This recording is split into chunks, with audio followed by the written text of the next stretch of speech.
Assalamualaikum warahmatullahi wabarakatuh.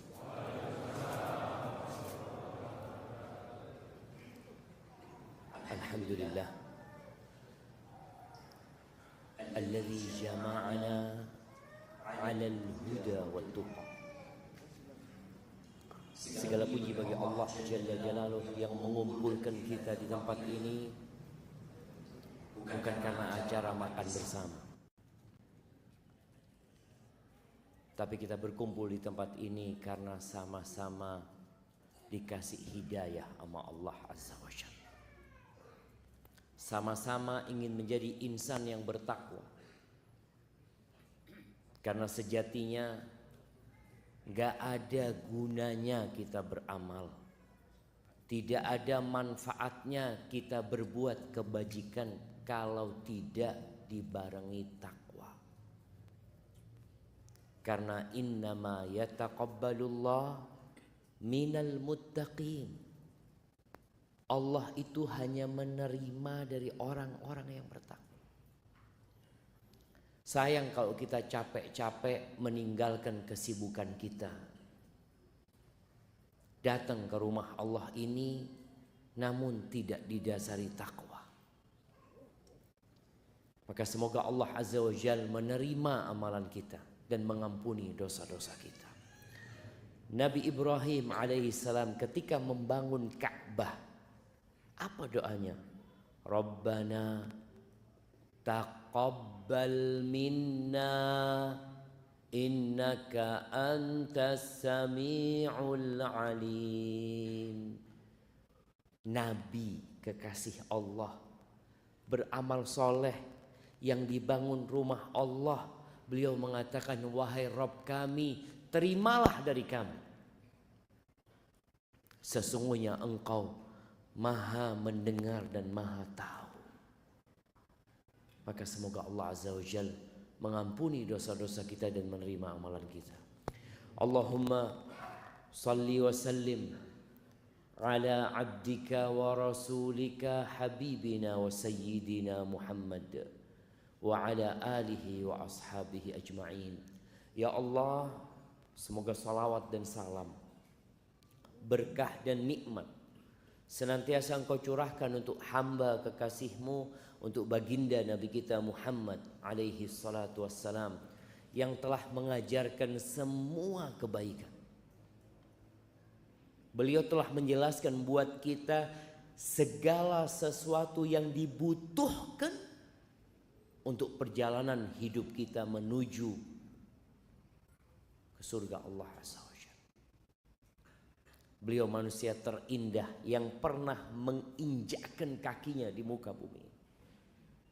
Semoga kita dijadikan pengikutnya yang setia dan dimatikan di atas agama Allah. Semoga salat bersambung untuk keluarga beliau, untuk istri-istri beliau, untuk putra-putri beliau, dan untuk seluruh sahabat Nabi. Dan semoga Allah meridhai kita bersama mereka. Amma ba'd.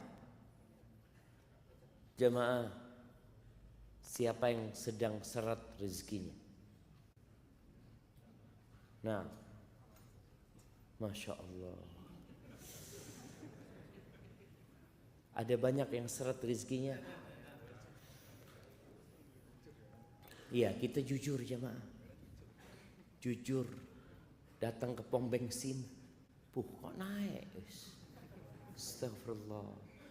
Biasa dapat 1 liter, sekarang nggak sampai 1 liter. Ana baca juga bis-bis patas Bungurasih ke Jember sepi, kata dia. Kenapa orang-orang pada tidak melakukan perjalanan? Ada orang-orang yang susah, tapi nggak semuanya. Ada orang-orang yang seneng, ada yang kaya, ada yang miskin, ada yang pertengahan. Mau dibilang kaya, hampir kaya, mau dibilang miskin, ya udah miskin. Kayaknya lebih banyak yang kayak gitu.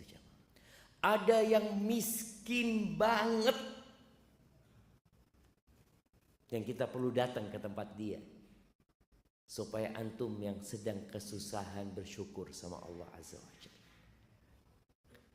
Kita tuh kalau ngelihat yang lebih kaya, yang ada tambah susah, tambah seneng, tambah susah. Makanya sering ana sampaikan ya, bagaimana seorang muslim itu harus dekat dengan orang miskin. Kata siapa? Kata Nabi SAW.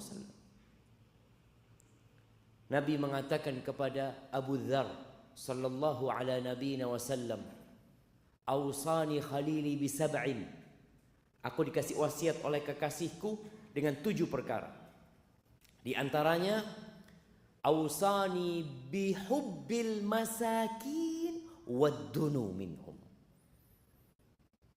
Aku dikasih wasiat agar aku cinta kepada orang-orang miskin dan dekat sama mereka. Bukan hanya cinta, dekat sama mereka. Datang ke rumahnya, lewat rumahnya, berbagi kepada dia. Kemudian beliau juga berwasiat kepada Abu Dzar radhiyallahu taala an, wa ausani an andura ila man huwa asfala minni. Dan dia memberikan wasiat kepada aku agar aku melihat kepada yang di bawahku, supaya enggak susah. Karena kita lihat dunia ini tempat pamer, tempat berbangga-banggaan. I'lamu, Allah mengatakan, ketahuilah, annamal hayatud dunya la'ibun wa lahwun wa zinatun wa tafakhurun bainakum wa takathurun fil amwali wal aulad. Kehidupan dunia itu hanya permainan, hanya senda gurau. Antum lihat orang main bola, serius jamaah dia jamaah, lari sana, lari sini. Mas, iki para dolen mas. Iya. Dia serius untuk permainan, main-main untuk ibadah. Banyak yang kayak gitu jamaah. Ketika ibadah cepet-cepetan. Kehidupan dunia gitu. Wazina, perhiasan. Orang ingin berhias, coba kita lihat. Sebagian orang itu malu kalau bajunya podo. Loh, kok podo rapiku? Dia itu tidak kepingin gitu loh.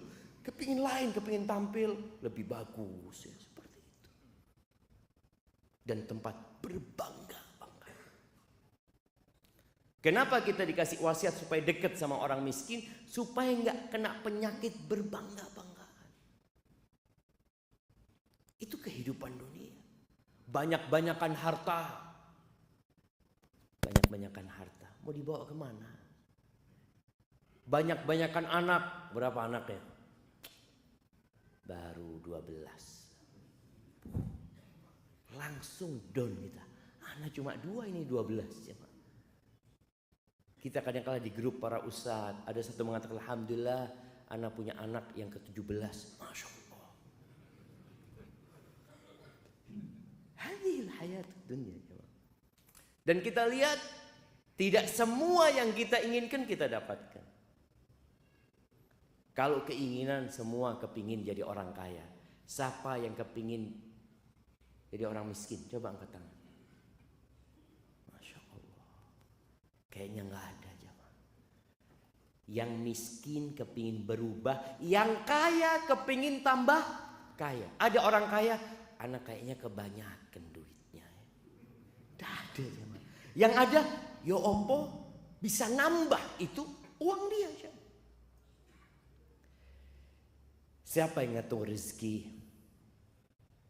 Apakah pemerintah Republik Indonesia mengatur rezeki rakyatnya? Tidak.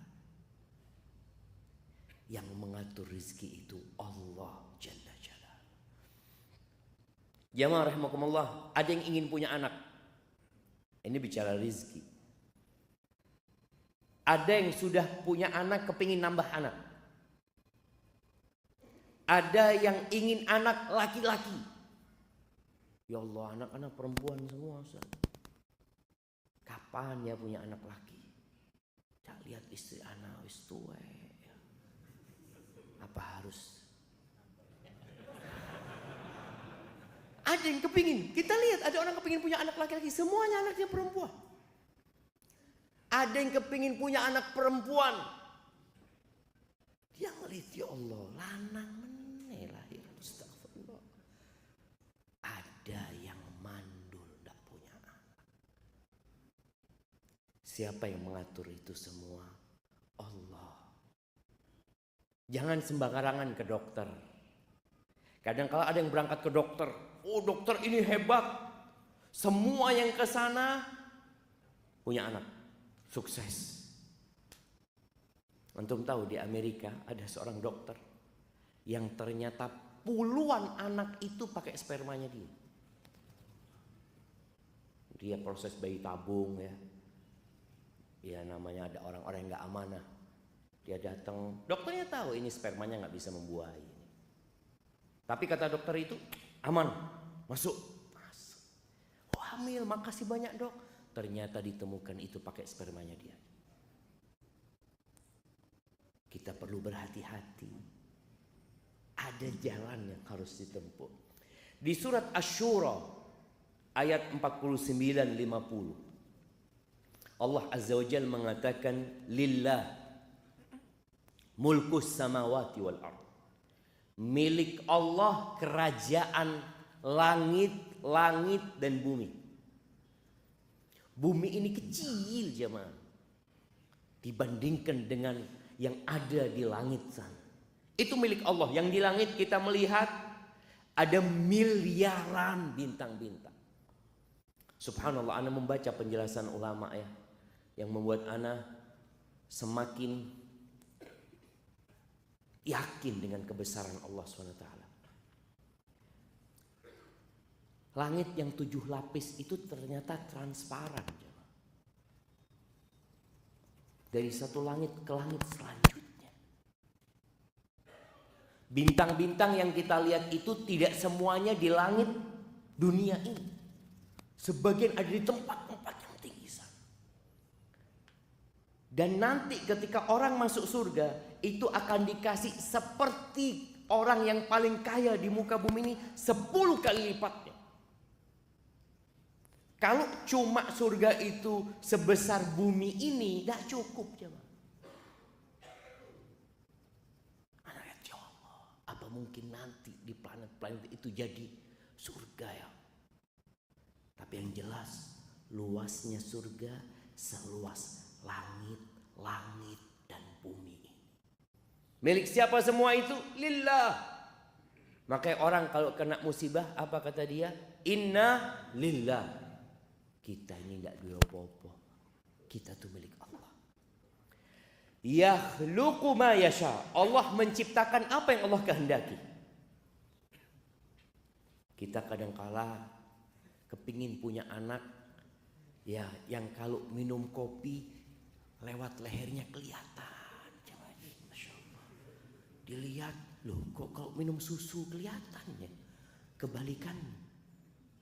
Dia kepingin punya anak yang putih tapi tahu-tahu nggak putih.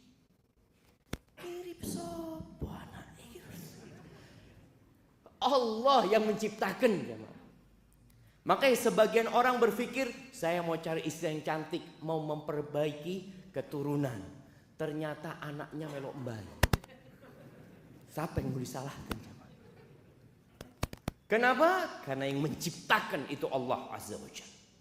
Lalu kata Allah, yahabu liman yasha inatha. Sebagian orang dikasih anak-anak perempuan semua.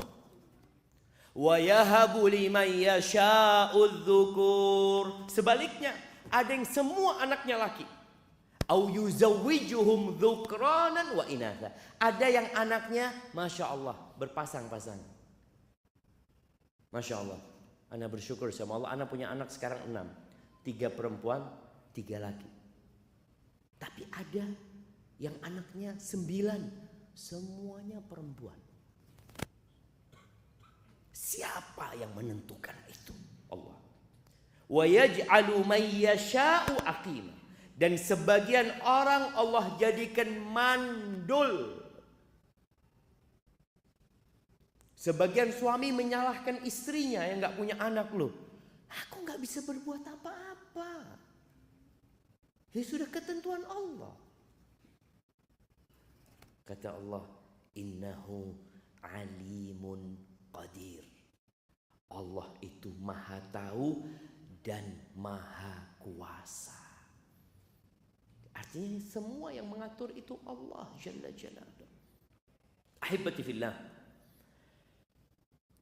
Kalau semua orang dikasih rizki tanpa batas. Nih kita bicara rizki sekarang. Yang seret rizkinya, yang tersendat-sendat rizkinya. Kalau semua orang itu dikasih kekayaan seperti Elon Musk. Mas Elon. Iya, dikasih harta kayak Mas Elon. Kira-kira ono sing ngaji ndak? Allah Azza wa Jalla mengatakan, walau basatallahu rizqa li'ibadi, di surat Asy-Syura ayat 27. Walau basatallahu rizqa li'ibadihi fil ardi li'ibadihi la baghaw fil ardi. Apabila Allah membentangkan rizki buat hamba-hambanya, pasti mereka akan membuat kerusakan di muka bumi. Akan bertindak melampaui batas. Karena harta itu ada efek samping buruknya. La baghaw fil ardh. Terus kata Allah, walakin yunazzilu biqadarin ma yasha.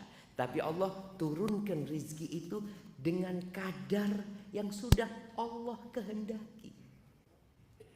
Ono takrane. Maka kita lihat subhanallah ada orang yang di PHK. Pada waktu dia kerja dia dapat gaji 5 juta. Di PHK dia berpikir, ya Allah, ana mau makan apa Pak Ustaz? Tahu-tahu sekarang jadi pengusaha, omsetnya 500 juta. Siapa yang menentukan itu? Allah. Antum di PHK pun dengan takdir Allah Azza wa Jalla. Maka kita perlu berbaik sangka sama Allah yang sedang seret rizkinya, yang sedang tersendat-sendat, padahal bulan depan bayar kontrakan Ustaz. Apa kata Allah? Innahu bi'ibadihi khabirun basir. Sesungguhnya Allah itu maha melihat, maha mengetahui secara detail tentang kondisi hamba-hambanya. Allah tahu antum sedang susah. Terus ya, siapa yang kasih rizki? Allah kan? Ya udah kau minta sama Allah. Datang sama Allah Azza wa Jalla. Ahibati fillah, kita perlu punya iman yang membuat hidup kita tidak menderita. Apakah orang kaya itu berbahagia? Belum tentu. Apakah orang miskin itu berbahagia? Belum tentu. Tergantung kondisi imannya. Ketika seorang beriman bahwasanya rizki itu sudah ditetapkan ketika kita berumur 120 hari. Kita waktu berumur 120 hari dikirim malaikat di perut ibunda kita jemaah, masih janin. Dikirim malaikat, dicatat ajalnya, dicatat rizkinya, dicatat dia syaqiyun au sa'id, menderita atau berbahagia, masuk surga atau masuk neraka, itu dicatat. Ketika kita tahu itu, terus tugas anak cuma berusaha. Makanya kalau cari rezeki, cari istri. Kalau cari rezeki, cari istri. Kalau cari istri yang soleha. Yang antum kalau pulang ke rumah tidak membawa apa-apa, sang istri mengatakan, innalillahi wa inna ilaihi raji'un. Loh iya, ini istri bertakwa jamaah. Ini istri bertakwa. Dia nggak marah-marah sama antum. Dia beriman kita milik Allah dan kita akan kembali kepada Allah Azza wa Jalla. Bukankah musibah ketika suami nggak bawa apa-apa? Antum jangan marah. Antum kayak anak mati aja. Enggak, Mas. Anak yakin. Pokoknya antum sudah berusaha maksimal, ya udah. Berarti kita puasa hari ini. Nabi SAW kadang kala pagi kepingin sarapan. Datang ke rumah istrinya. Ada yang bisa dimakan, kata Nabi SAW. Kata istrinya, ada air cuma makanan gak ada. Nabi mendidik istri-istrinya mengatakan, idzan ana shaim. Kalau gitu hari ini aku berpuasa. Itu jamaah. Bagaimana tatkala rezeki antum tersendat-sendat, amalan antum bertambah. Pahala antum tambah banyak. Ketika antum kerja, sibuk, antum kadang-kadang nggak bisa ngaji. Sejak anak di PHK, Ustaz, alhamdulillah anak selalu di soft pertama, Ustaz. Alhamdulillah, alhamdulillah, nikmat. Yang antum tidak merasakan itu kecuali ketika di PHK. Bayangin bagaimana Nabi SAW mengatakan, "Lau ya'lamun, atau lau ya'lamun nas, ma fin nida was-saffil awal." Kalau orang-orang tahu pahala menjawab adzan datang ke rumah Allah, ya. Kemudian pahala shaf pertama, la atauhuma walau habwan. Mereka akan mendatanginya walaupun merangkak. Merangkak jalan, berangkang. Sekarang antum bisa datang di shaf pertama. Ada sebagian kita yang nggak pernah di shaf pertama selama hidupnya. Tapi ada sebagian yang selalu di shaf pertama. Masya Allah. Dia mengatakan, alhamdulillah Ustaz, ana selalu di shaf pertama. Karena memang di masjid ana satu shaf yang sholat Ustaz. Jadi dia itu selalu mau telat shaf pertama tetap. Kita melihat ada masjid-masjid kayak gitu jamaah. Ya Allah, enak ya kalau punya masjid yang cuma satu shaf ya. Jadi walaupun telat shaf pertama, subhanallah, itu orang-orang pada nggak ngerti pahala yang Allah berikan. Maka tatkala rizkimu tersendat-sendat, yang pertama engkau harus beriman kepada Allah dengan takdir. Itu salah satu rukun iman. Nggak akan sempurna iman antum.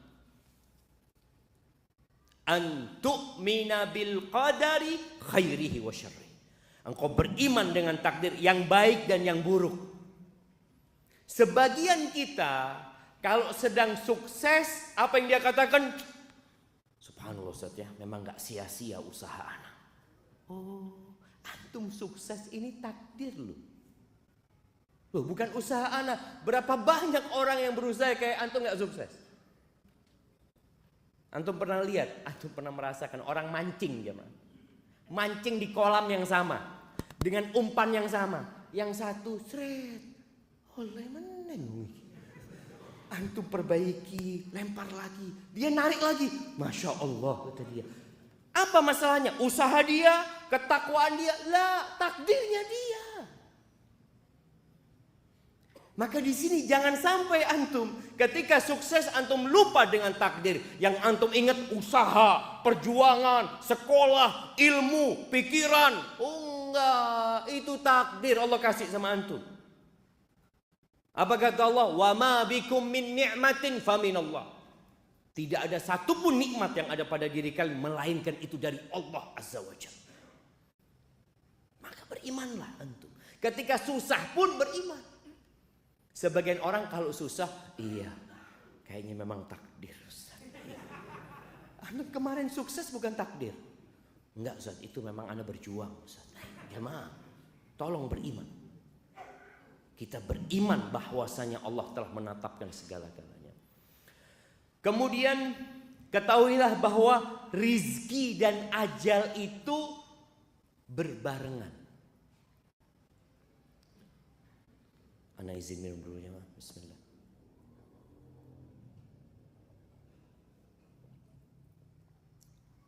Alhamdulillah, rizki ana dapat minum air. Tadi ana khutbah Jumat, pas khutbah kedua, pas duduk, ana cari air. Kok dah ono banyu ya? Betul loh jemaah. Aduh, memang takdirnya. Itu takdir, itu bicara rizki jemaah. Masa anda mau marah-marah sama panitia? Ya enggak, sudah memang kayaknya takdirnya Ustadz nggak dapat air. Sabar Ustadz. Ya. Kadang-kala Ustadz itu perlu diingatkan. Bicara rizki dan ajal itu bersamaan. Nabi alaihi salatu wassalam pernah mengatakan, innahu laisa syai'un yuqarribukum minal jannah wa yuba'idukum 'anil nar illa qad amartukum bihi. Kata Nabi SAW, tidak ada sesuatu pun yang mendekatkan kalian ke surga dan menjauhkan kalian dari api neraka, melainkan aku sudah perintahkan kepada kalian.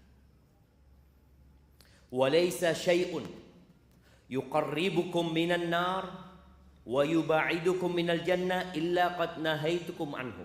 Dan tidak ada satupun perkara yang mendekatkan kalian ke neraka dan menjauhkan kalian dari surga, melainkan aku sudah larang kalian untuk melakukan. Lalu beliau mengatakan, wa annar ruhal amin qad nafahata fi ru'i. Jibril, dia telah menghembuskan di jiwaku. Apa yang dihembuskan Jibril di jiwa Nabi SAW? Annahu lan tamuta nafsun hatta tastawfiya rizqaha. Lan tamut. Tidak akan mati seseorang kecuali rizkinya sudah lengkap. Loh Ustaz, ya apa dia mati Ustaz, tinggalkan 10 miliar Ustaz? Iya, bukan rizki dia 10 miliar itu. Rizkinya dia itu sudah habis. Makanya dia mati. Antum pernah melihat ya atau merasakan kondisi orang yang sakit parah tahu-tahu sadar, sehat, di ICU. Ana kemarin jagain mertua di ICU beberapa hari ya. Nanti ketika kita di luar nunggunya jamaah, kalau sudah ada panggilan itu jamaah, semua yang nunggu itu diem jamaah. Sopoy. Oh fulan. Kalau sudah dipanggil itu mereka bersegera masuk ke ruang ICU, tahu-tahu yang keluar jenazah. Allahu Akbar, mati. Ada kemarin yang keluar pindah kamar. Seneng keluarganya pindah kamar. Masya Allah, ibunya kepingin apa, kepingin ini itu. Dikasih semuanya, habis gitu mati. Ada rezeki yang belum nyampe kepada dia. Dia harus sadar. Kalau ditetapkan rezekinya ada 5 sate kambing, belum dia makan rezeki.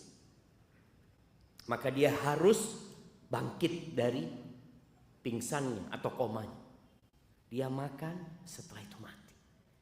Ada yang minta jus ya ketika bapaknya sadar. Bapak kepingin apa? Jus jeruk ya? Iya bismillah. Dibelikan jus jeruk, dikasih ke orang tuanya, beberapa sendok dikasih, habis gitu bapak mati. Karena ada jeruk yang tertulis dalam catatan dia, belum dia habiskan. Yang tersisa, fatarikuhu linnas, punya orang yang tersisa itu. Makanya banyak orang menimbun harta bukan milik dia. Dia cuma kerja capek, taruh lagi. Punya siapa pak? Punyaku. Kata anaknya, belum tentu pak. Belum tentu. Wallahi cuma ada anak yang bapaknya sakit, dia pikir, kok bapak kita mati ya. Ngomong sama keluarganya, nanti kira-kira dikuburkan di mana bapak ini? Bapaknya masih sakit ini, sudah musyawarah. Tahu-tahu bapaknya sehat. Loh, kok waras? Subhanallah jemaah, berapa banyak anak yang mati duluan? Masya Allah. Yang mati duluan sebelum bapaknya. Ada bapak yang ngantarkan anaknya ke kuburan, nguburkan anaknya. Kenapa? Semua punya ajal dan punya rezeki. Antum pernah melihat ada orang, masya Allah, bapaknya ini kaya raya, sukses jamaah. Ketika anaknya masih kuliah, sekolah, ketika anaknya sudah bekerja masing-masing, tahu-tahu rezeki bapaknya ini berkurang. Bukan berkurang sebenarnya. Selama ini itu rezeki anaknya, cuma lewat bapaknya. Ada kejadian di Surabaya, Anda dengar cerita itu. Ada satu orang piara anak yatim ya. Sampai akhirnya anak yatim itu dinikahkan sampai besar, lalu bapaknya meninggal. Bapak asuhnya ini meninggal dunia. Dibagilah warisan, kaya raya bapaknya. Dibagilah warisan, yang anak yatim ini kan nggak dapat warisan. Sudah nggak dikasih sama anak-anaknya, nggak dikasih. Sudah, subhanallah jemaah. Ternyata yang rizkinya banyak itu anak yatim itu. Jadi kaya raya dia. Anak-anak yang dapat warisan ini bangkrut semuanya. Supaya kita sadar, tatkala kita pegang uang banyak belum tentu rezeki kita. Ini punyanya anak, ini punyanya ini, punyanya itu. Karena semua sudah ditetapkan. Terus apa kata Nabi SAW ketika menyebutkan manusia tidak akan mati kecuali rezekinya sudah sempurna. Maka antum jangan takut. Selama kepala antum masih bergerak-gerak berarti masih punya rezeki. Ada satu orang mengatakan, antum kalau nggak bisa makan, bertamu ke rumahnya teman. Anda punya fulus ya. Datang, assalamualaikum habis isya. Kadang-kadang temennya, afwan nggak terima tamu, belum rezeki. Datang ke rumah kawannya, subhanallah jamaah. Wallah jamaah, kalau bicara rezeki ini benar-benar antum sudah ditanggung rezekinya. Kemudian kata Nabi SAW, fattaqullaha wa ajmilu fit talab. Kalau sudah antum punya keimanan, rezeki ditetapkan berbarengan dengan ajal, maka berbuat baiklah dalam mencari itu rezeki. Disuruh nyari sama Nabi SAW, bukan disuruh tidur. Jangan pernah berpikir karena sudah ditetapkan rezeki berarti Anda tinggal nunggu. Iya, antum tinggal nunggu tapi dengan usaha. Nabi SAW mengatakan fa'ajmilu fit talab wa la yahmilannakum istibta'ur rizq. Jangan sampai kena penyakit istibta'. Istibta' rizq itu tadi rizkinya tersendat-sendat. Ya Allah, kapan anak punya rumah ya? Kapan anak punya mobil? Kapan anak punya motor? Kapan? Dia mulai merasakan kok lambat ya. Fulan lu wis ganti meneng motore. Anak belum ganti-ganti. Jangan sampai perasaan lambatnya rezeki, kata Nabi SAW, antatlubuhu bima'asillah. Akhirnya engkau melakukan kemaksiatan kepada Allah. Berapa banyak orang karena rezekinya lambat, lama nggak punya rumah, dia akhirnya menggunakan sistem riba. Motor riba. Nikah utang riba juga jamaah. Ada yang seperti itu. Jangan sampai, kata Nabi SAW. Kenapa? Fa innahu la yudraku ma indallah illa bi ta'at. Yang di sisi Allah nggak bisa diraih kecuali dengan ketaatan. Maka berapa banyak orang yang kaya raya tapi tidak mendapat manfaat dari hartanya. Nggak dapat manfaat. Antum pernah lihat tukang sayur? Ada tukang sayur di sebuah pasar ini jamaah. Dia itu buka pakai amben jamaah. Di depannya tokonya meracangnya orang kaya. Dia buka di sana. Tukang sayur pakai apa? Amben itu. Masya Allah. Tukang sayurnya berangkat umroh, tukang sayurnya berangkat haji. Yang punya toko besar nggak berangkat umroh wala haji. Tadi yang di sisi Allah nggak bisa diraih kecuali dengan ketaatan. Berapa banyak orang nggak bisa sholat malam padahal sehat. Ini Ustaz, Masya Allah pemain bola ini Ustaz. 45 kali 2 lari di lapangan. Ke masjid tak tutup-tutup. Mau ke masjid, ke kanan, ke kiri. Padahal dilewati masjidnya jemaah. Yang di sisi Allah gak bisa diraih kecuali dengan ketaatan kepada Allah. Maka jangan sampai yang merasa tersendat rizkinya, akhirnya dia ambil jalan pintas. Pikirnya supaya banyak rizkinya. Yang ada bala.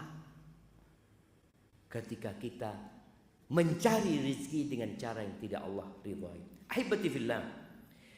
Rizki itu ada 2 macam. Di dalam sebuah athar yang dinisbatkan kepada Ali bin Abi Thalib, kepada Waqi' bin Jarrah, Ali mengatakan, "I'lam ay bunayya, ketahuilah wahai ananda, anna rizqa rizqan." Rizki itu 2. Rizqun tatlubuhu wa rizqun yatlubuka. Yang satu rizki yang engkau harus mengusahakan. Ada rizki yang memang kita mendapatkannya dengan usaha. Allah sudah tetapkan sebab-sebabnya. Tapi ada rizki yang mencarimu. Wallah jemaah, ada orang di rumah ya, duduk-duduk di rumah, ya Allah, kok kepingin martabak anak ya. Tahu-tahu tetangga, Assalamualaikum, kirim martabak. Ya Allah, itu rezeki yang mencarimu. Makanya kadangkala antum dapat pulsa nyasar. Loh, siapa kirim pulsa? Itu rezeki yang kita tidak mencari. Tapi ada satu orang jemaah, tahu-tahu masuk ke rekeningnya beberapa miliar jemaah. Langsung ditangkap KPK. Padahal dia nggak tahu, dia nggak sampai masuk lah. Dia ya ada uang masuk ke aliran dana yang tidak jelas. Tapi yang jelas ada rezeki yang mencari. Yang kita kalau bicara usaha nggak bisa diusahakan gitu. Rezeki yang mencari seperti hadiah. Rezeki yang mencari kita ya. Warisan. Antum bisa nyari warisan jemaah. Anak bapak kok miskin ya, anak mau pindah bapak aja cari yang kaya. Tidak bisa. Dan subhanallah ada orang yang ingin bapaknya panjang umur. Tapi ternyata bapaknya meninggal dunia.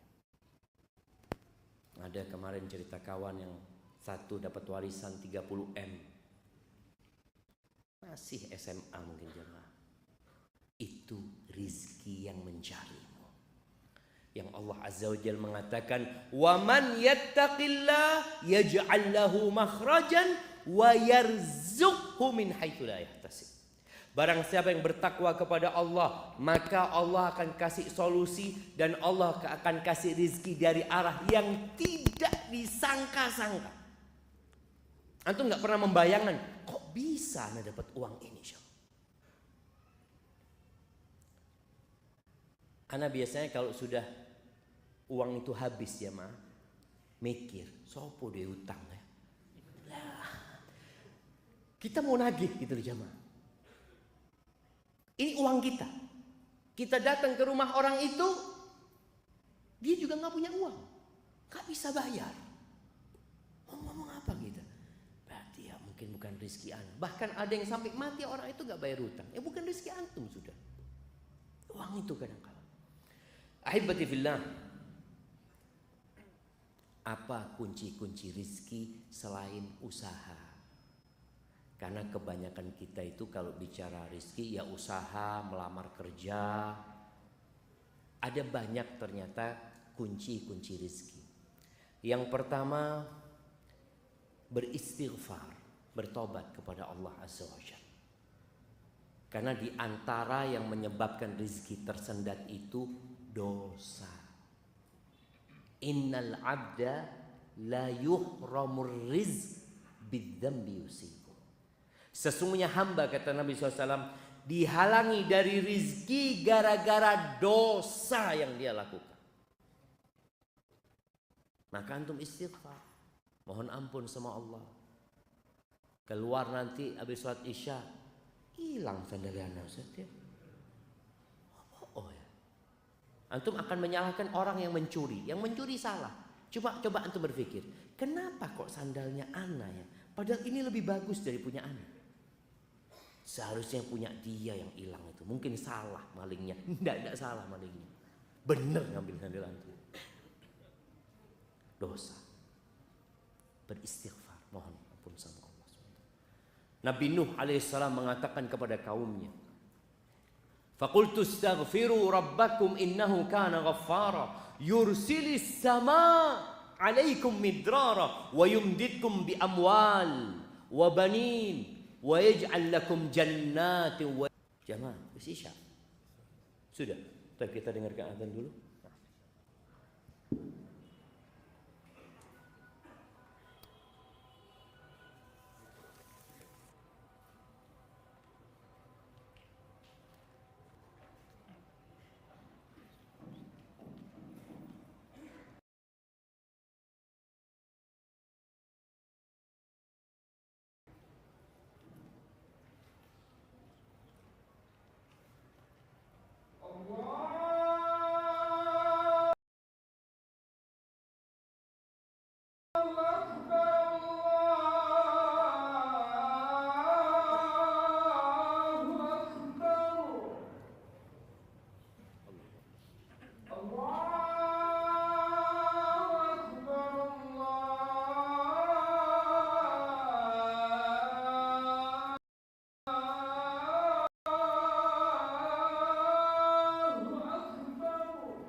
Allahumma salli wa sallim ala nabiyyina Muhammad. Nah, perbanyak istighfar.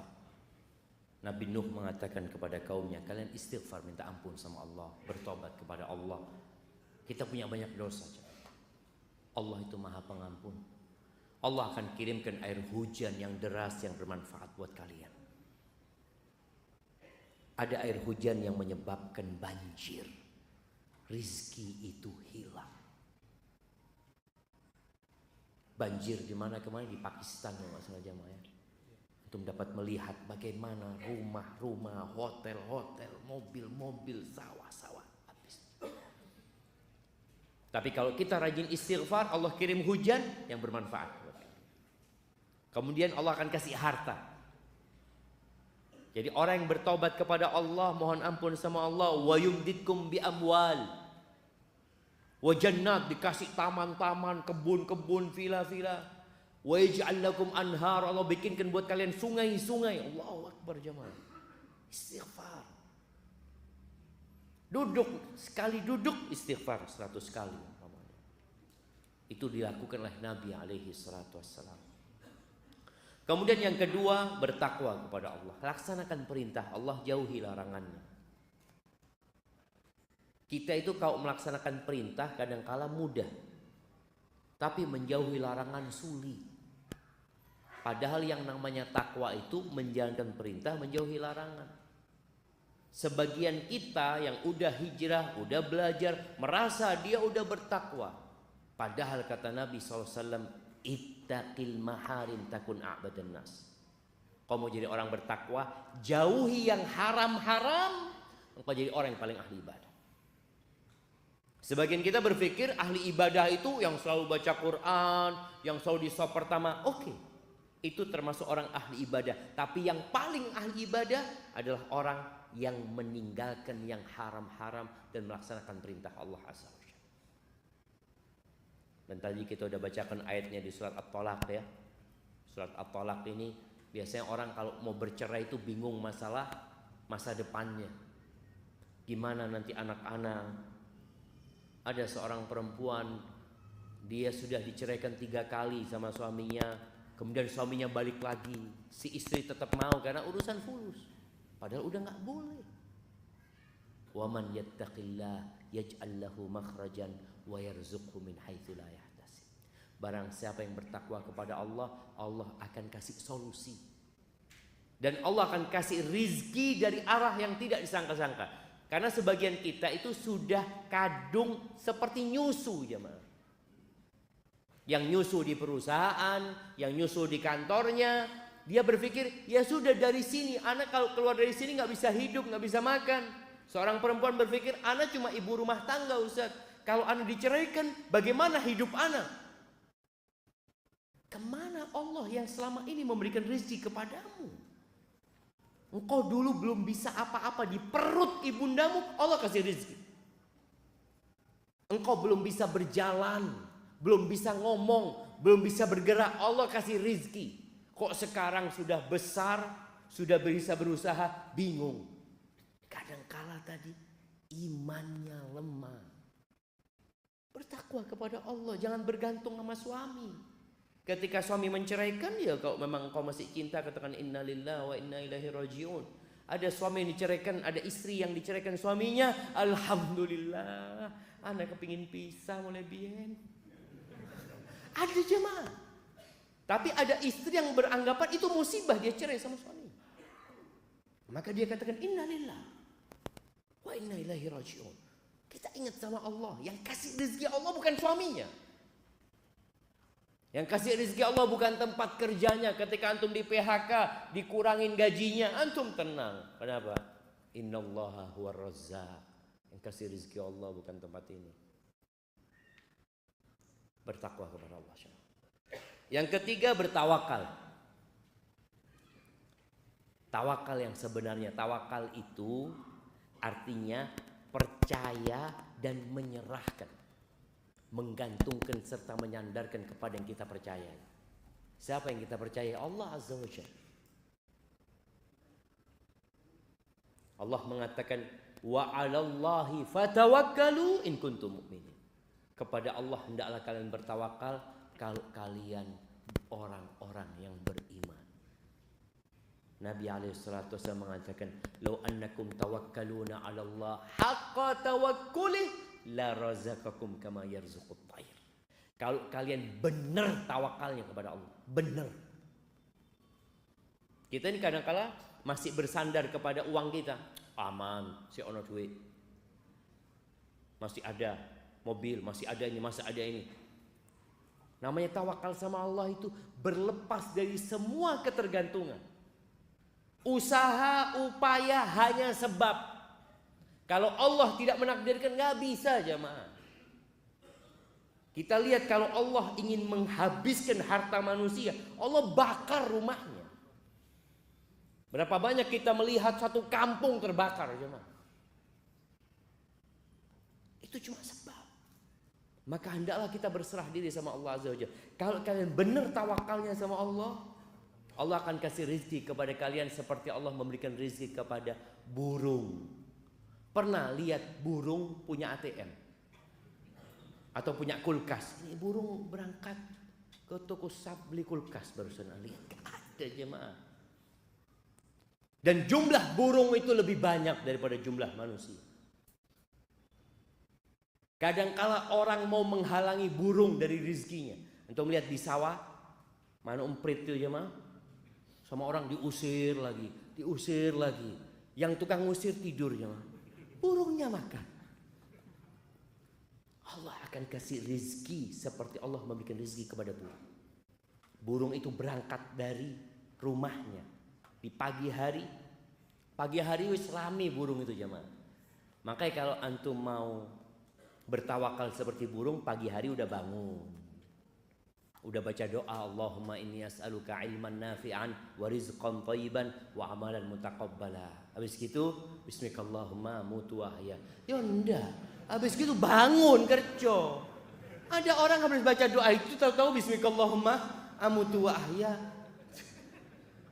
Ya gimana Ustaz? Ana di PHK Ustaz. Lu bangun antum.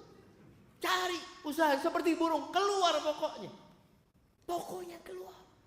Bagaimana Nabi alaihi salatu wasallam mendidik umatnya untuk berangkat ke hutan. Cari kayu engkau, berangkat sana.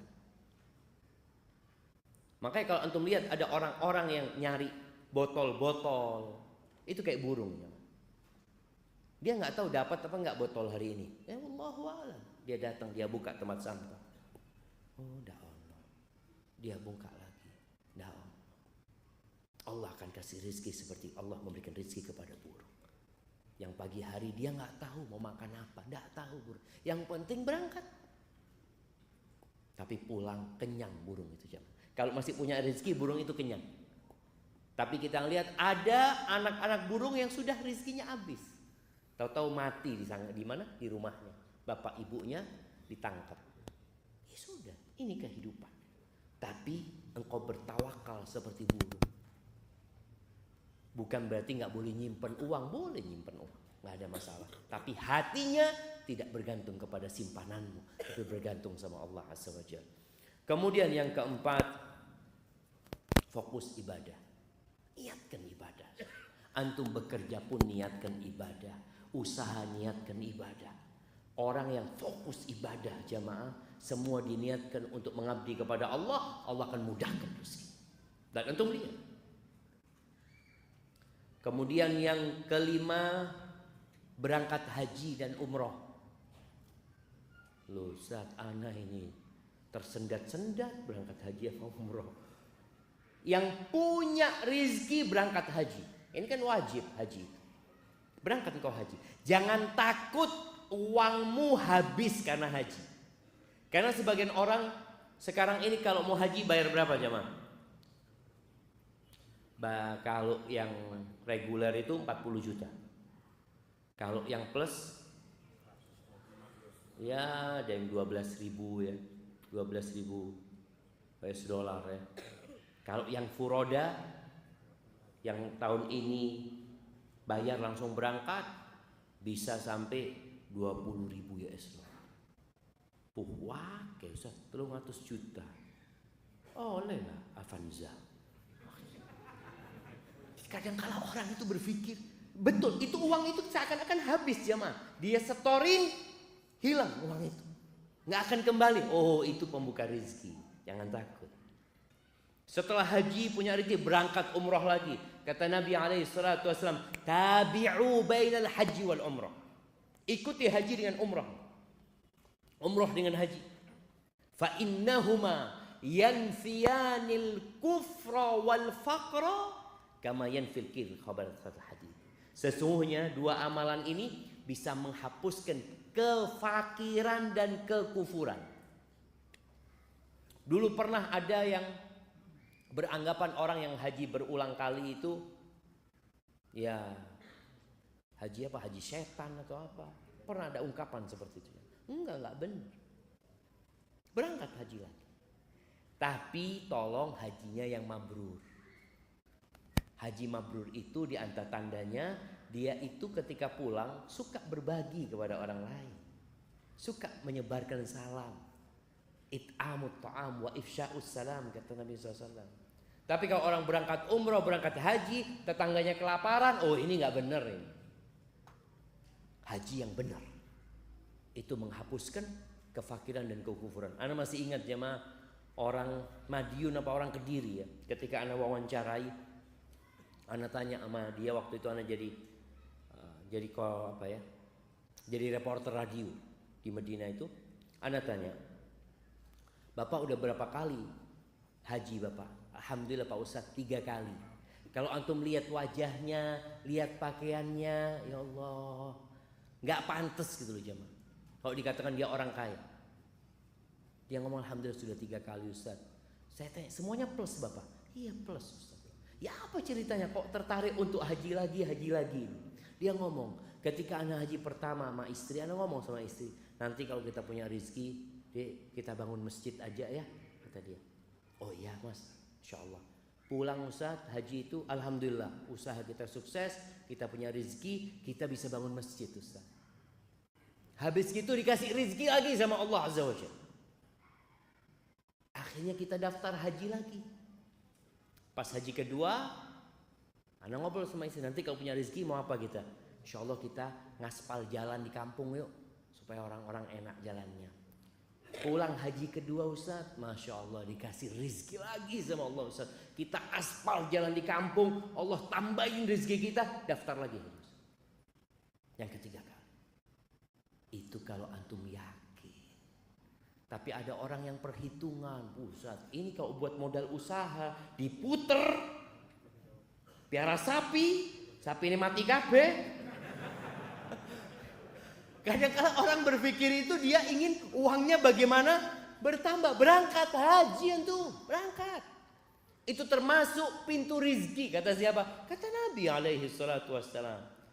Jadi jangan hanya berpikir kita keluar duit Ustaz. Kalau usaha kan masih memungkinkan akan kembali. Antum berangkat haji, antum investasi buat akhirat antum. Niatkan buat akhirat tentunya, dihapuskan dosa ya. Insya Allah rezekinya ditambah sama Allah. Kemudian yang keenam, silaturahim. Udah tahu tuh kita hadisnya. Man ahabba an yubsata lahu fi rizqihi wa yunsa lahu fi atharih falyasir rahimah. Yang ingin diluaskan rizkinya, yang ingin rizkinya nggak tersendat-sendat, nggak seret, silaturahim. Yang ingin dipanjangkan umurnya, silaturahim. Apa silaturahim itu? Silaturahim itu, jemaah, apa silaturahim? Nah, siapa yang tahu? Nah, hubungan, ya menghubungkan keluarga. Ada hadiahnya jemaah. Oh, no masjid jemaah. Seakan masjid jemaah. Didoakan, mungkin kurang silaturahim masjidnya. Nah, silaturahim itu seperti disebutkan Bapak tadi. Menyambung atau berbuat baik sama kerabat. Berbuat baik sama kerabat kita, bukan sama sahib. Ada yang namanya al-ukhuwah al-islamiyah, kita saudara sesama umat Islam. Tapi ada al-rahim, al-arham. Itu kerabat kita yang satu mbah, satu kakek. Antum coba cari. Anak ini sudah lama nggak ke paman ana umpamanya. Anak ini sudah lama nggak ketemu sepupu ana. Wala WA dia, wala apa. Silaturahim.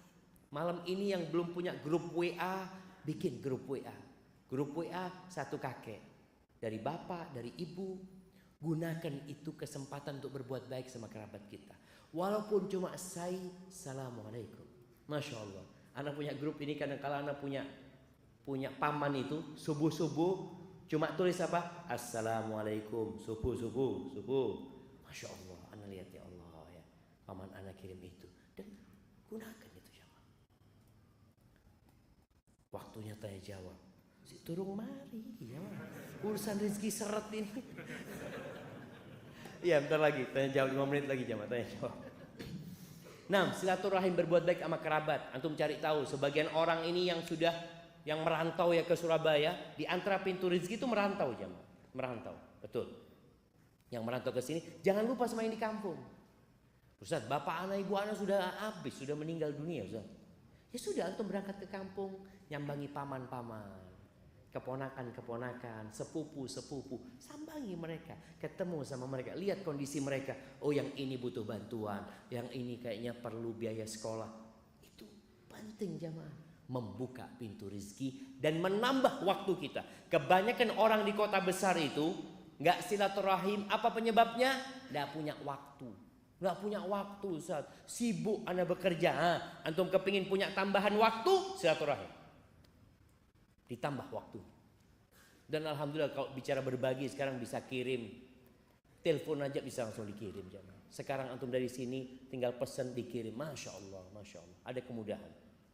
Maka silaturahim. Nggak harus berkunjung ya. Bukan bertamu. Kalau kita bisa bertamu, tapi kalau nggak bisa, paling nggak kita kirim hadiah buat mereka, ucapan salam kepada mereka. Kemudian yang ketujuh, berinfak.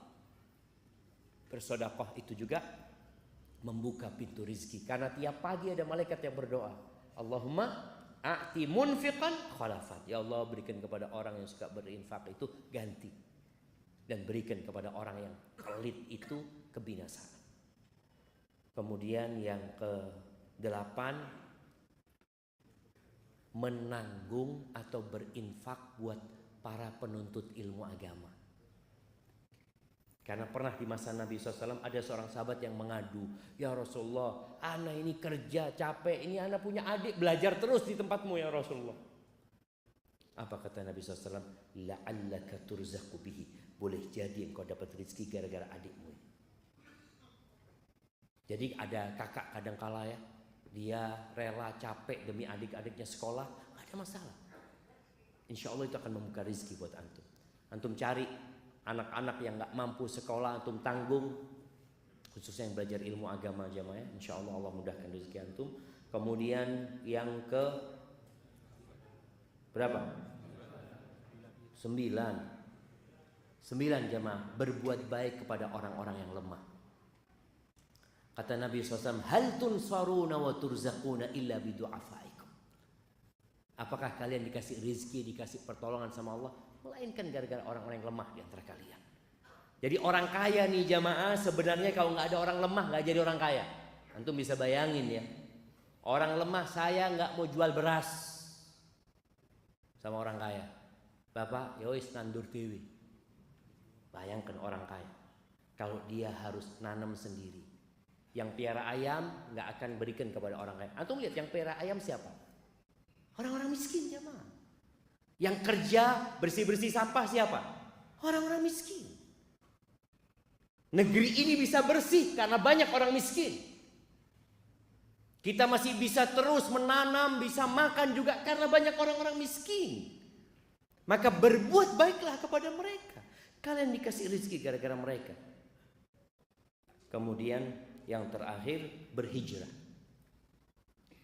Yang punya kesulitan di kampungnya, di tempatnya, silahkan dia pindah ke tempat lain yang lebih baik ya, untuk menuntut ilmu yang agamanya lebih baik. Jangan takut antum berpikir nanti ana makan apa di sana. Kalau niat antum benar, Allah akan mudahkan rezeki buat kalian. Yang penting niatnya lillahi ta'ala. Barakallahu fiik. Kita mungkin masuk ke sesi tanya jawab jamaah.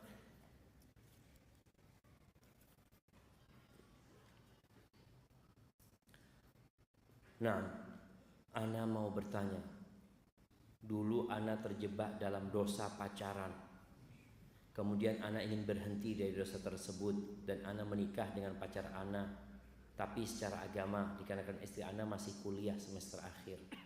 Insyaallah ana nanti akan nikah secara negara setelah istri ana selesai kuliah. Pertanyaan ana, Ustadz, bagaimana cara tobat yang benar terhadap dosa ana dahulu? Ya, jemaah, banyak dosa yang menjadi penutup rezeki kita. Ada orang yang kasih rezeki sama Allah terus padahal dia berbuat dosa, itu namanya istidraj. agar dia nggak bertobat dan mati dalam kondisi melakukan dosa. Alhamdulillah antum bertobat kepada Allah. Caranya bagaimana? Yang pertama, antum harus menyesali, meninggalkan perbuat dosa itu dan bertekad untuk tidak mengulangi. Lalu perbanyak amal soleh. Perbanyak amal soleh. Insya Allah dengan cara seperti itu semoga Allah mengampuni dosa-dosa antum. Bagaimana status pernikahan anak? Kalau secara agama, kalau pernikahan itu sah secara agama, dinikahkan oleh walinya, ada 2 saksi, ada mahar, ada ijab qabul, insya Allah sah secara agama, nggak ada masalah. Tinggal yang berkaitan dengan catatan negara ya, karena itu harus dilakukan di KUA umpamanya. Terus nikah ini mudah, jangan dibikin ruwet. Nikah itu nggak harus digedong, nggak harus ngundang orang banyak. Walimah sunnah, nggak wajib. Antum punya rezeki, masya Allah. Kemarin pandemi itu, masya Allah jemaah, ada orang yang menikah yang hadir cuma 30 orang. Itu pun kasih nasi kotak. Alhamdulillah. Itu bisa kita lanjutkan sekarang. Jadi nikah, antum kalau nasi kotak nggak usah terlalu Ustaz, nasi kotak. Anak sate Madura aja Ustaz. Iya, pulang dari masjid Isya, ayo jamaah ke rumah anak. Walimah, ada sate, fadol sate. Cukup jamaah. Kita jangan mempersulit diri kita sendiri dengan hal-hal yang tidak penting, yang kadang-kala hanya untuk berbangga-banggaan. Dulu itu kalau nikah nggak ada souvenir jamaah. Sekarang antum lihat harus ada souvenirnya. Kalau nggak ada souvenirnya nggak enak sama tetangga. Apalagi kalau pulang harus ngasih apa? Besek ya, kasih besek, kasih berkat ke orang-orang itu. Kalau antum mampu silahkan, tapi nggak mampu jangan memberatkan diri. Oh apa kata orang? Biar orang berbicara. Daripada antum harus berhutang, akhirnya susah. Malam pertama ini ada malam pertama, istri ini ngelihat suami ini ngelihat istrinya, Mas apa mas katanya, mikiri utang itu gara-gara kawin di awakmu. Itu kan kesian jamaah. Jadi jangan sampai gitu, jangan sampai. Tadi antum menikah, kalau mau ke KUA secara negara datang. Kita mau nikah resmi, cuma walimanya ditunda nanti kalau punya rezeki, nggak apa-apa. Walimanya ditunda kalau punya rezeki. Jadi nggak harus walimah itu berbarengan. Ada yang nikahnya tahun ini, walimahnya tahun depan. Dia lihat, loh kok sudah punya anak kata dia antum. Iya kita nikah udah tahun lalu sebenarnya, cuma kita ingin walimah sekarang. Nggak apa-apa jamaah, nggak apa-apa. Ini pertanyaan kedua. Masya Allah, anak cuma dikasih jatah 3 pertanyaan. Ini pertanyaan terakhir berarti. Jika menunda kehamilan dengan alat kontrasepsi dengan tujuan supaya istri Anda bisa fokus skripsian agar tidak stres, mohon solusinya Ustaz. Nah, jadi menunda kehamilan atau mengatur kehamilan itu nggak apa-apa, tapi jangan membatasi, kecuali ada sebabnya. Ada orang enggak, anak 2 anak cukup. Pak Harto berapa anaknya? Berapa Pak Harto anaknya? 5. Betul jemaah. Bung Karno berapa anaknya? Banyak mereka jemaah. Udah ada masalah rezekinya masing-masing. Jadi orang kadang-kadang berpikir 2 anak cukup. Kenapa Ustaz? Kalau banyak anaknya gimana sekolahnya nanti? Ini ada orang anaknya lahir, ya Allah, ya oh boleh kuliah gue, anak gaji 2 juta. Ini baru lahir, nanti dia punya rizki sendiri dan tidak makan rizki bapaknya. Kata Allah, nahnu narzuquhum wa iyyakum. Allah mengatakan kami kasih rizki kepada anak-anak kalian dan kepada kalian juga. Supaya jangan sampai orang tua ini terbebani jemaah. Ketika dia mikir, sampai ada yang menggugurkan jemaah. Ketika ya Allah Ustaz, anak belum siap punya anak Ustaz. Kenapa? Anak masih ngontrak rumah Ustaz. Terus kau lahir, wallahi jamaah antum tahu. Lihatlah, bukan cuma anak, antum semua merasakan. Ketika antum bujangan, antum punya apa? Ketika antum menikah, ada orang yang bujangan nggak punya mobil, rumah ngontrak. Setelah menikah, alhamdulillah punya rumah. Setelah punya anak, punya mobil. Subhanallah, anak itu bawa rizkinya sendiri. Maka jangan pernah takut. Habis sudah pertanyaannya. Tapi jemaah afan jemaah, karena memang ana dikasih batasan pertanyaannya cuma 3. Yang sudah bertanya belum dijawab jangan khawatir, insya Allah bisa. Oh bisa lagi jemaah, masya Allah. Lanjut lagi jemaah.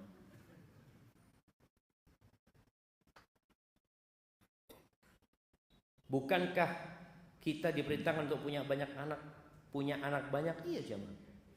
Bismillah, niatkan punya anak 20.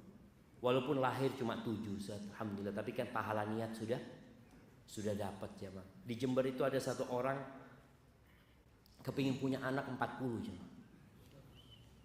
Dia nikah beberapa wanita dia nikah ya. Kalau nggak punya anak dia ceraikan, karena memang dia nikah kepingin punya anak ya. Sampai anaknya kalau nggak salah 32. Tapi bapaknya mati, nggak sampai 40. Itu rezekinya cuma 32 jemaah. Antum paling nggak separuhnya.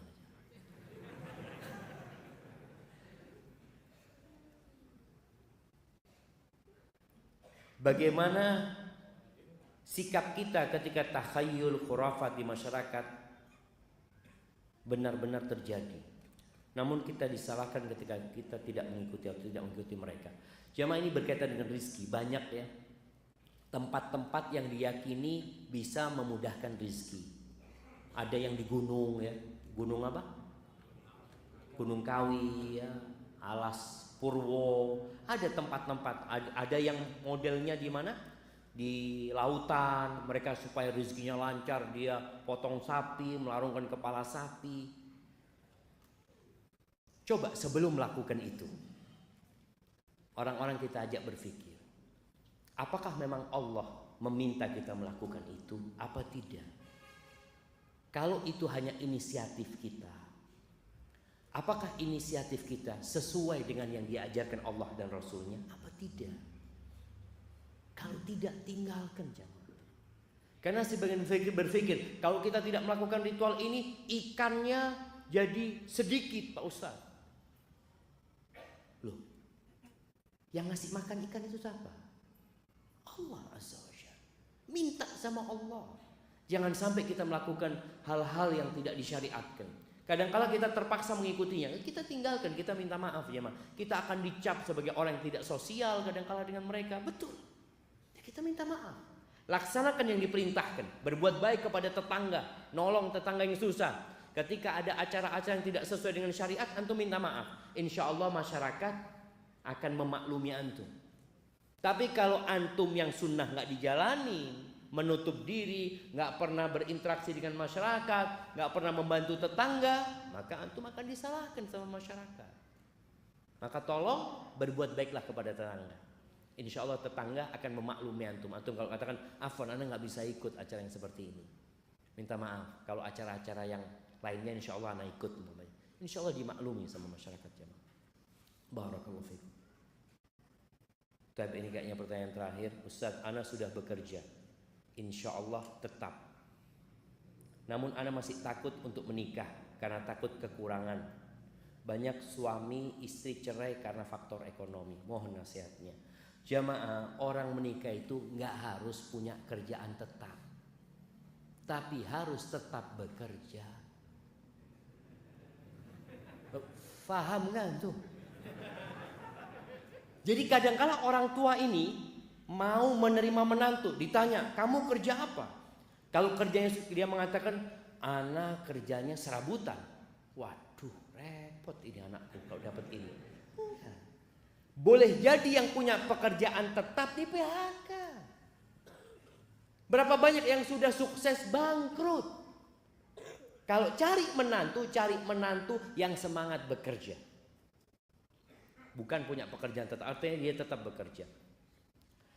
Tentunya orang itu yang agamanya baik dan akhlaknya mulia. Kalau dikatakan di sini takut menikah karena takut kekurangan, Allah Azza wa Jalla di antara yang membuka pintu rezeki ini menikah, jemaah. Allah mengatakan wa ankihul ayama minkum was-salihina min ibadikum wa imaikum iyakunu fuqara yughnihumullah min fadlih. Kalian nikahkan tuh. Ya, yang perempuan-perempuan yang jomblo-jomblo, baik itu perempuan baik itu laki-laki, nikahkan. Kalau mereka fakir, Allah yang akan kasih dari karunia-Nya. Allah. Maka antum jangan takut. Kemudian Nabi SAW menyebutkan ada 3 orang yang mendapatkan jaminan dari Allah Subhanahu Wa Taala. Allah akan mencukupi dia. Salah satunya wanakih lil afaf, orang yang menikah untuk menjaga kehormatan dirinya, bukan menikah karena berzina. Banyak orang menikah karena takut aib, bukan. Tapi dia menikah karena untuk menjaga kehormatan dirinya. Maka antum yang takut tadi, niatkan untuk menjaga kehormatan diri antum. Urusan rezeki antum yakin. Dari awal anda sampaikan bicara iman tadi, dengan takdir Allah Azza wa Jalla. Istri antum tidak makan rezeki antum, anak antum tidak makan rezeki antum. Terus yang dimakan rezeki mereka, yang dimakan rezeki mereka sendiri. Kemudian kalau pertanyaannya, karena banyak suami istri cerai gara-gara faktor ekonomi. Karena banyak orang menikah gara-gara ekonomi. Perempuan dinikahi karena apa? Karena 4 hal. Karena kaya, karena cantik,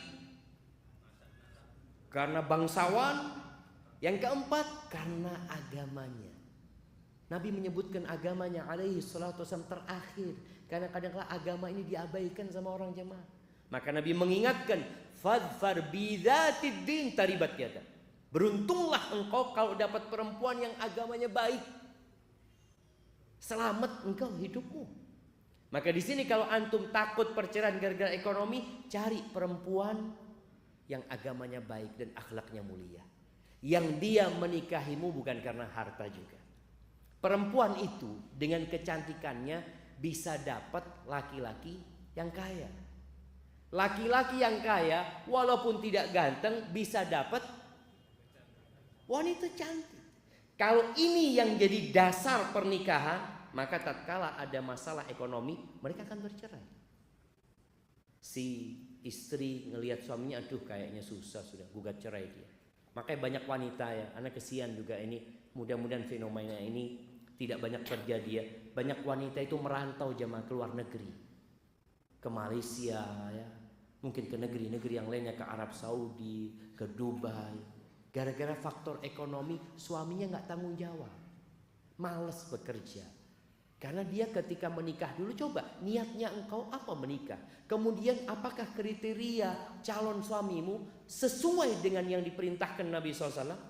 Apakah mau-maumu? Kadang-kadang maunya dia. Punya suami gak sholat, punya suami gak tanggung jawab, hanya dulu karena ngelihat tampan mau menikah dengan dia. Maka hendaklah bertobat kepada Allah Azza wa Jalla. Ingat para suami, engkau yang punya kewajiban memberikan nafkah. Kerja semaksimal mungkin, niatkan untuk memberikan nafkah, dan ketika engkau niat itu, insya Allah engkau fi sabilillah, di jalan Allah Subhanahu Wa Taala. Hadza wallahu a'lam bishawab, yang benar dari Allah.